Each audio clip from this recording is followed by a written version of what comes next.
Hola, ¿cómo están? Pues gracias por acompañarme nuevamente a grabar el episodio de esta ocasión, que como ya se dieron cuenta por el título, tiene que ver con algo muy específico, estoy de acuerdo, que tiene que ver con la resonancia magnética multiparamétrica de próstata, pero definitivamente no podemos negar nosotros como radiólogos que, bueno, esta es una de las tecnologías que probablemente se está manejando más a nivel de publicaciones en que está impactando el cuidado del paciente, de los pacientes obviamente con cáncer de próstata. Entonces, este es un artículo bastante, bueno, de hecho es un metaanálisis bastante reciente de hace un par de días y creo que es importante, sí, básicamente volverlo a tener, tenerlo presente y tratar de implementar algunas de las cosas que vienen ahí. Es un artículo bastante complicado desde el punto de vista metodológico, pues es un metaanálisis, pero les voy a dejar como siempre el link,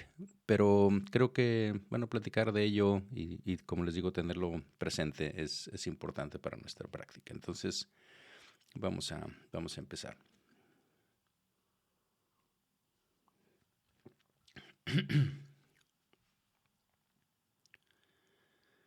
En el episodio de hoy vamos a analizar un aspecto crucial del diagnóstico moderno del cáncer de próstata: la evolución e impacto de la resonancia magnética multiparamétrica de próstata, obviamente, y su papel en la detección de las neoplasias prostáticas, del cáncer de próstata. Y vamos a centrarnos en el sistema de informe y datos de imágenes de próstata, lo que se conoce como el PIRADS, específicamente en una versión muy reciente que es la versión 2.1. Considero que este análisis será particularmente relevante para radiólogos, urólogos, oncólogos y, bueno, médicos que de alguna manera pudieran estar familiarizados con la imagenología diagnóstica y las complejidades, sobre todo, de interpretar la resonancia magnética de próstata. Bienvenidos a Memorándum, un espacio que, como saben, bueno, pues lo tengo aquí con ustedes para analizar artículos científicos, prácticamente todos ellos de nuestra especialidad de la radiología. Hay algunas ocasiones en que platico con ustedes sobre editoriales, artículos de opinión y artículos que salen a veces en otras revistas, pero que creo que son importantes para nuestra especialidad.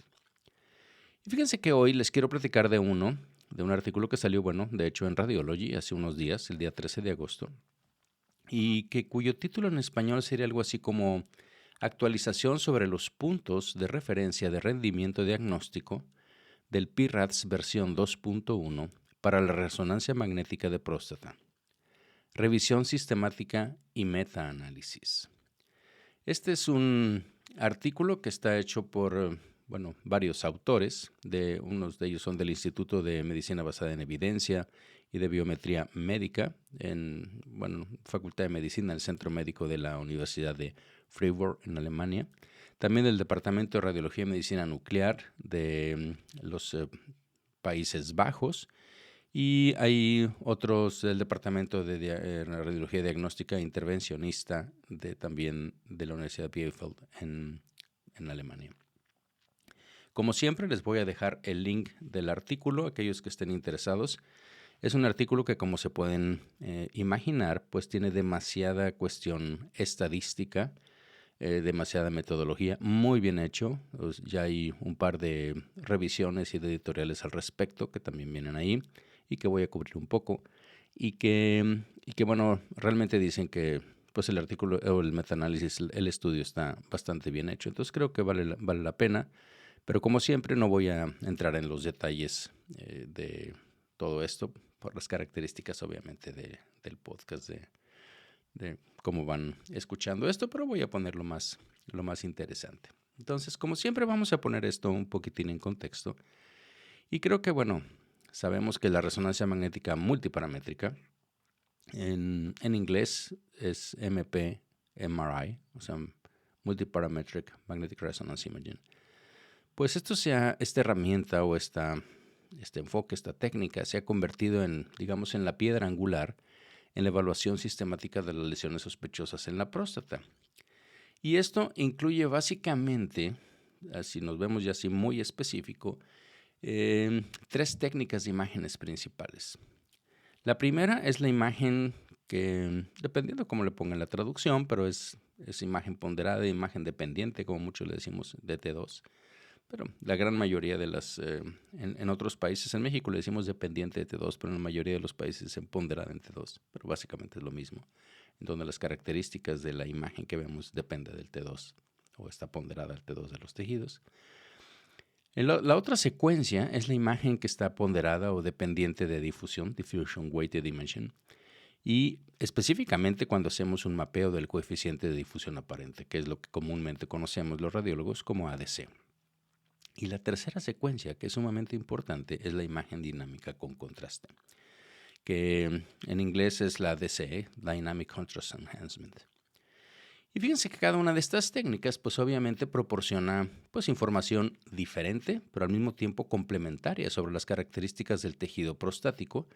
Y esto obviamente pues permite una evaluación, digamos, más integral de la próstata, o específicamente, si lo queremos ver, pues de la neoplasia prostática, si es que ya está ahí, que generalmente es lo que está sucediendo. Nos mandan un paciente para resonancia magnética de próstata, aquel que pues tiene elevado el antígeno prostático específico, aunque hemos tratado ya en varios episodios estos temas y recuerden que no necesariamente hay una relación y que ha habido un interés importante porque hay muchas situaciones en las que tenemos un antígeno prostático, digamos, no elevado o lo que típicamente se considera para evaluación para cáncer de próstata. Hacemos resonancia magnética y después biopsias de próstata de lesiones sospechosas y encontramos que efectivamente hay un cáncer de próstata.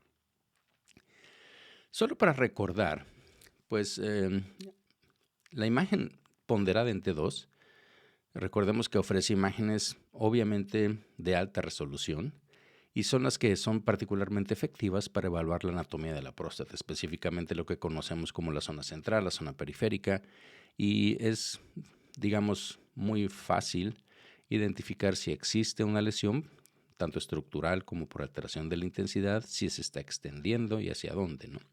Entonces, esta es la secuencia para detectar anomalías estructurales. La imagen ponderada en difusión, pues mide, como sabemos, la difusión de las moléculas de agua dentro del tejido. Y esta evidentemente puede estar restringida en las células cancerosas debido a que hay una mayor densidad celular. Y específicamente, el mapa de ADC, que está derivado de esta cuantificación del Diffusion Weighted Imaging, de esta restricción, pues proporciona una información, digamos, definitivamente valiosa. Es una radiómica, como hemos platicado en muchas ocasiones aquí, y habla básicamente sobre la agresividad del tumor, o hay una correlación con respecto a esto. Y por último, la otra secuencia que les platiqué, pues la secuencia dinámica con contraste, pues obviamente esta evalúa la captación y la eliminación de los agentes de contraste. Esto sabemos que se utiliza para muchos tumores, el hígado, hepatocarcinoma, cáncer de mama, etc. Y el cáncer de próstata pues no es la excepción. Y esto nos ayuda a identificar pues áreas que tienen vascularidad obviamente anormal, que a menudo son las que están indicativas de una neoplasia, de un tumor maligno. Ahora vamos a ver la evolución, digamos, de este PRADS desde la creación hasta la versión 2.1. No me voy a meter mucho en historia, aunque viene ahí en el artículo. Pero este sistema PRADS, pues obviamente se introdujo para estandarizar la interpretación y el informe de los hallazgos de resonancia magnética de próstata. Y esto, la idea es pues reducir la variabilidad y mejorar la precisión diagnóstica. Tiene la misma filosofía de los que empezaron todo esto, digamos, desde el punto de vista del informe estructurado, que es el BRADS, que es para la mama. Y la idea es que, de alguna manera, como todos sabemos, como radiólogos, pues un BRADS 3 o un BRADS 4 significa lo mismo aquí que en cualquier otra parte del mundo. Lo mismo se está tratando de hacer con la próstata en el PRADS, pero también con tiroides en TRADS. Hemos platicado en otros episodios de eso, también con el pulmón en LURADS, con el hígado en el RADS, en fin. Entonces, la idea es básicamente esta manera de encontrar ciertas características que encajonen, por así decirlo, en ciertas categorías y que esas sean las que nosotros finalmente reportemos. Y con este sistema, igual que en los otros, TIRADS, BIRAD, etcétera, pues se asigna un puntaje a las lesiones según la probabilidad de ser cáncer, en este caso cáncer de próstata, que sea clínicamente significativo, y ahí es donde hay mucha variabilidad, ¿ok? Eh, que sea que este cáncer, con las siglas en inglés o la manera como lo abrevian ahí en el artículo es CS, cáncer significativo, digamos, para cáncer de próstata, o clínicamente significativo, perdón, para cáncer de próstata. Y estas categorías, pues igual que los demás, van desde el 1, que es muy poco probable que sea un cáncer clínicamente significativo, hasta 5, que es un cáncer que sea muy probable que sea clínicamente significativo. Y se han hecho actualizaciones y pues ya vamos en la versión 2.1 del PIRADS, que digamos refina los criterios para la evaluación de las lesiones y proporciona un enfoque que digamos está más integrado a la interpretación. Sí, al menos esa es la idea. Sin embargo, a pesar de todos estos avances o estas actualizaciones, pues hay muchos estudios que han mostrado una variabilidad muy, muy importante en la tasa de detección y sobre todo en el valor predictivo positivo, ¿okay? que tiene el TERRADS en diferentes centros de imagen, entre diferentes lectores, incluso, o sea, hay una gran variabilidad interobservador. Incluso hay artículos en donde hay intraobservador. A mí me enseñan un estudio un día, me lo vuelven a enseñar en 2 meses y probablemente digo otra cosa. Entonces, quiere decir que los parámetros no están perfectamente alineados con algo.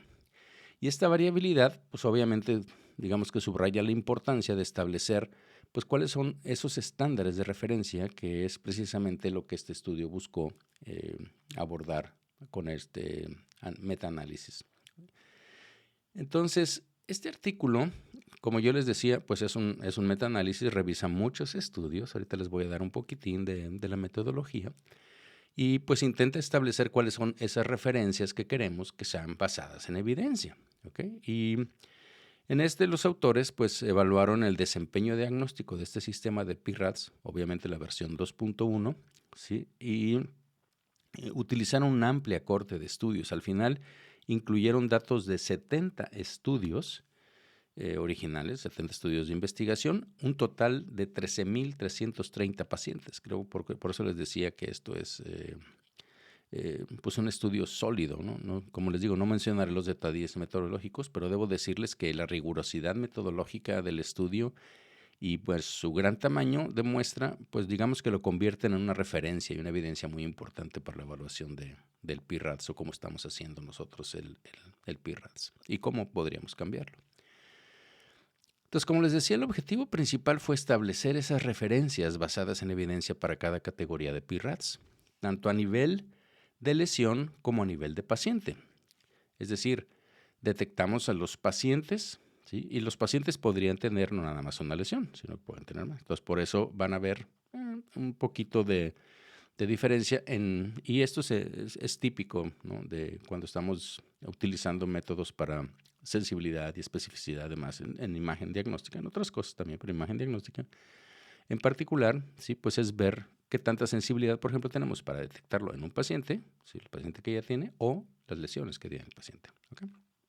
Entonces, los autores se centraron en varios parámetros diagnósticos claves y obviamente, como podemos imaginar para cualquier prueba diagnóstica, pues se centraron en lo que es la sensibilidad, la especificidad y lo que se llama la precisión, que es una cuestión matemática, que es una medida como del área bajo la curva que tienen que también los hemos platicado aquí, ¿se acuerdan? De los ROC, que son las características operativas del receptor, para detectar cuáles son aquellos cánceres que sean clínicamente significativos.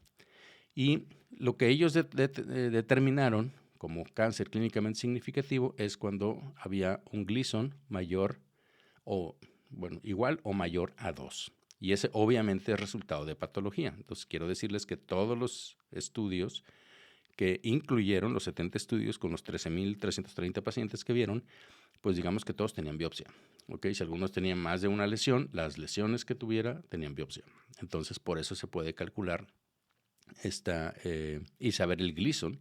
Y la idea es entonces identificar lo que nosotros ponemos y que detectamos, o sea, cuántos podemos. Entonces, la tasa de detección de cáncer Esto se los voy a mencionar, evidentemente, digo, tengo que hacerlo, yo sé que es cuestión de memoria, lo único que van a ver es como un gradiente que va a ir aumentando en cuanto a la sensibilidad que tiene porque la tasa de detección de cáncer para cada categoría de PIRADS se encontró de la siguiente manera.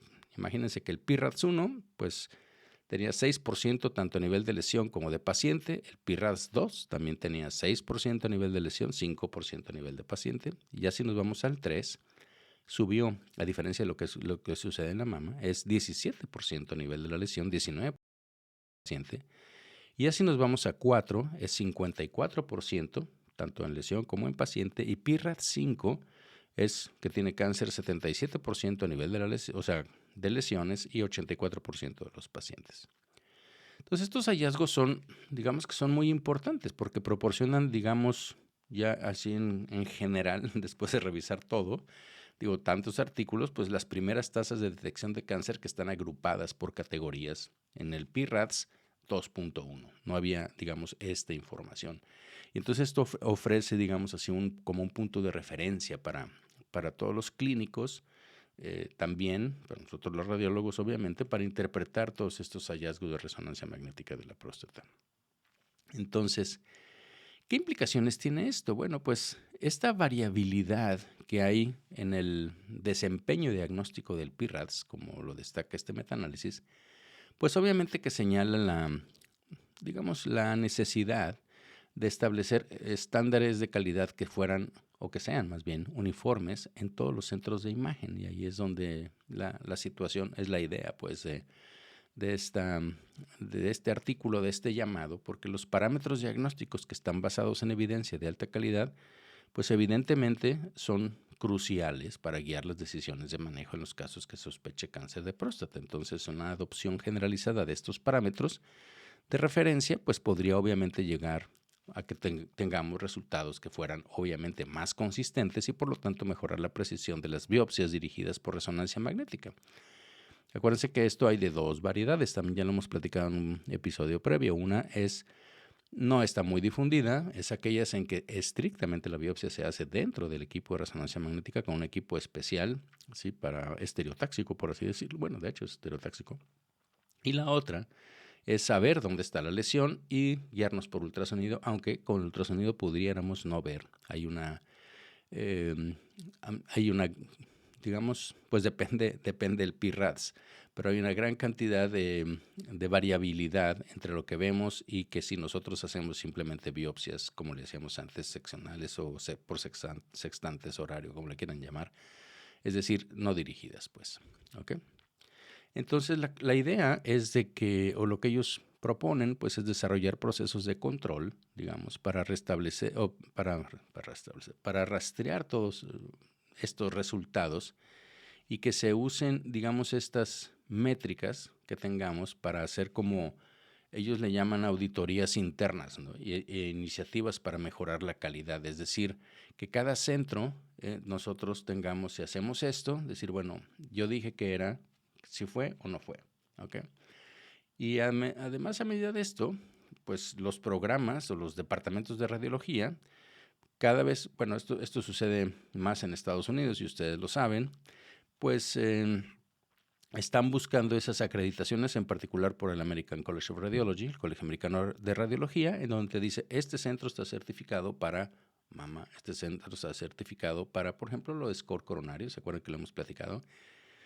Para lo de pulmón, para el screening de pulmón con baja dosis, también hay certificación por el Colegio Americano de Radiología y ahora también para lo de la próstata. Entonces, estos parámetros sí, que se tienen que hacer y estas auditorías, esto que tenemos que demostrarle, digamos, a la CR, si quisiéramos una certificación por parte de ellos, pues cada vez van a ser más importantes para que demostremos nosotros, pues digamos, esa competencia diagnóstica, que nuestros procesos están bien. Ahora bien, uno de los aspectos más interesantes que surgen también de esta investigación, y créanme, de hecho, en el mismo volumen de radiología existe ya cada vez más, ¿sí? Es la potencial integración de la inteligencia artificial en el diagnóstico del cáncer de próstata, ¿sí? pues no les puedo decir que increíble, pero es muy, muy importante. No platico de todo esto aquí con ustedes porque a veces pienso que es así como muy repetitivo y los resultados son como muy semejantes todos. Pero definitivamente hay muchas publicaciones sobre inteligencia artificial y cáncer de próstata y cómo puede ayudarnos, ¿no? Los parámetros. Aquí el punto es de que eh, lo que esto puede cambiar, vamos a decir así, este artículo o lo que sugieren ellos es que los parámetros de referencia que están establecidos, en este caso por los autores, pues digamos que podrían servir como base para desarrollar los algoritmos de inteligencia artificial que sean diseñados para mejorar la precisión diagnóstica en la resonancia magnética de próstata, porque prácticamente hasta ahorita los que existen son o de algunas universidades o ya comerciales, pero cada quien, digamos, pone sus parámetros. Eso es lo que yo les decía, esta variabilidad que hay. Entonces, la idea es que estos algoritmos de alguna manera pudieran ser entrenados para igualar, por así decirlo. Incluso, eh, si lo hacemos bien, pues podríamos incluso superar, como en otras áreas, el desempeño de nosotros mismos, de los radiólogos. Pero esto nos va a ofrecer una herramienta muy poderosa a nosotros como radiólogos, el tener esa ayuda de inteligencia artificial para eh, detectar, cuantificar y sobre todo pues la idea de pronosticar o en este caso cómo vamos a informar el tipo de PIRADS y las probabilidades de que sea un cáncer clínicamente significativo. Y también el estudio sugiere que haya en los futuros metaanálisis, pues es en la parte ya final de la conclusión, que se podrían incorporar pues otras variables, porque normalmente, digo, ellos se centraron solamente en esto que yo les estoy diciendo, el PIRADS y la biopsia y la comprobación, pero hay otros parámetros que de alguna manera podrían impactar la precisión diagnóstica, como por ejemplo podría ser cuál es la probabilidad preprueba, ¿sí? O sea, eso lo hemos hablado, es un concepto estadístico y no es lo mismo, evidentemente, la probabilidad preprueba de una persona de 55 años que una de 75, simplemente. ¿Ok? Entonces, de entrada, esto es algo que se utiliza mucho en estadística y que nosotros, alguna vez creo que lo platiqué aquí, no me acuerdo, pero son de esas situaciones en las que a veces incurrimos, o nuestro cerebro, nosotros mismos incurrimos cuando pensamos que si vemos un paciente de 25 años con dolor precordial, lo que menos pensamos que tengas un infarto. Okay. Entonces, ¿por qué? Pues porque descartamos eso. Entonces, eso a veces nos lleva a ciertos sesgos de pensamiento, de razonamiento y obviamente a errores. La probabilidad preprueba que siempre tenemos, ¿no? O sea, entonces, pero estadísticamente es algo que podríamos evaluar también. La otra es lo que también ya alguna vez ya platicamos aquí, que es la densidad del antígeno prostático específico, o sea, no nada más la cantidad, sino la densidad que tiene y obviamente también del volumen prostático. No sabemos si hay una relación con eso. ¿Okay? Y finalmente, a medida que la terapia focal, que se está haciendo cada vez más para el cáncer de próstata, se vuelva más prevalente, haya más estudios de cirugía robótica, o de crioablación o de radioterapia dirigida, etcétera, pues la capacidad que tiene la resonancia magnética para identificar la multifocalidad, porque acuérdense que ese es uno de los factores, y lo platiqué, hay más lesiones a veces que obviamente que pacientes en la misma próstata. Entonces, así como sucede con la mama, así como puede suceder con los hepatocarcinomas por la naturaleza de la enfermedad, pues lo mismo sucede con el cáncer de próstata. Puede haber multifocalidad y obviamente que si vamos a tratarlos localmente, es decir, no con una prostatectomía total, pues evidentemente que tenemos que estar seguros de decir, sabes que este paciente solo tiene estas dos lesiones que son clínicamente significativas. Entonces, en resumen, digamos que este artículo o este estudio, ¿sí? Pues representa un avance que, como les digo, al menos en la parte editorial, lo que han comentado ahí, pues sí, es un avance muy significativo para la evaluación de este PIRADS, en particular el 2.1, porque proporciona pues, referencias que son, digamos, esenciales, que están basadas en evidencia y que pueden guiar la práctica clínica, que es lo que generalmente me motiva para platicar artículos con ustedes. Para nosotros los radiólogos y los médicos encargados de estos pacientes, pues obviamente que estos hallazgos, lo que describen aquí, pues destacan mucho la importancia de la estandarización. ¿Sí? Creo que yo también lo he enfatizado en forma personal en diferentes episodios, que esa es una de las cosas que nosotros como radiólogos debemos de procurar cada vez más, y que el informe estandarizado, estructurado, etcétera, definitivamente es hacia dónde vamos y es el que va a tener más utilidad para que pueda ser, valga la redundancia, utilizado por los diferentes sistemas de expediente electrónico, de inteligencia artificial y demás. Entonces, esto, pues evidentemente, como les digo, si es así, pues va a tener mucho potencial el incluir con todos estos parámetros que ya tenemos la inteligencia artificial para desempeñar y digamos transformar la manera como hacemos. Yo creo que esto va a ser importante a medida que continuemos refinando nuestras herramientas, nuestras técnicas de diagnóstico. Pues obviamente que el diagnóstico el futuro, perdón, del diagnóstico del cáncer de próstata, pues yo creo que cada vez va a ser más acertado desde el punto de vista de detección, pero lo que sigue es el hecho de decir, ¿sabes qué? Este es o no es clínicamente significativo, que es finalmente lo que nos interesa. Pues bien, espero que esta información haya sido de utilidad para todas y todos ustedes. Como siempre, si tienen alguna sugerencia, comentario, alguna pregunta, por favor háganla en las diferentes plataformas donde publico Memorándum, o en la página de memorandum.mx, o en el correo de memolizondo@memorandum.mx. Muchas gracias por su atención y nos escuchamos en la próxima. Ustedes que se quedaron conmigo aquí en el canal de YouTube, pues muchas gracias. Por favor, compártanlo, suscríbanse. Si consideraron importante, si tienen algún comentario, por favor, se me hace siempre bien enriquecedor que lo dejen aquí. La mayoría de las veces lo hacen a través de otras plataformas, pero si lo pueden dejar aquí para que también lo vea la mayor cantidad de gente, pues muchísimas gracias y nos vemos en la próxima.